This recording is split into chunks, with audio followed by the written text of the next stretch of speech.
मी जळगाव शहराच्या आजच्या महानगरपालिकेच्या निवडणुकीसाठी आमचा जो प्रभाग आहे त्या प्रभागातील मतदान केंद्रावर हजर झालो. मी आणि माझ्या पत्नीने मतदानाचा पवित्र हक्क आपल्याला संविधानाने जो दिलेला आहे तो बजावलेला आहे. या माध्यमातून आमची अशी एक अपेक्षा राहील की आम्ही निवडून देणारे सगळे नगरसेवकांनी या शहराचं उज्ज्वल भविष्य घडवण्यासाठी काम केलं पाहिजे.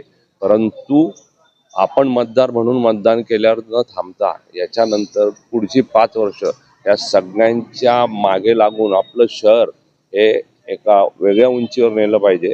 आज आपण दरडोई उत्पन्नामध्ये 20 वर्षापूर्वी 3 नंबरला होतो महाराष्ट्रात. आज शेवटून 3 नंबरला आहे. परत त्याला 3 नंबरवर आणण्यासाठी सगळ्यांना हातात हात घालून काम करावं लागेल.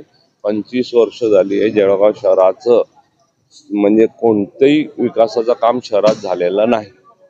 त्याच्यामुळे आपण सगळ्यांनी निवडून येऊन यांच्या मागे लागून आपली कामं करून घेणं ही काळाची गरज आहे.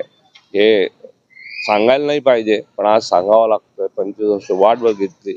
आपले जळगाव शहरातील सगळे नागरिकची जी सहनशीलता आहे ती जगामध्ये वर्ल्ड रेकॉर्ड आहे आपला गिनीज वर्ल्ड रेकॉर्डमध्ये की आपण एवढे सहनशील आहोत. पण 25 वर्ष झाली आता बस. त्याच्या पुढे आपल्याला सगळ्यांच्या मागे लागणं गरजेचं आहे असं माझे ठाम मत.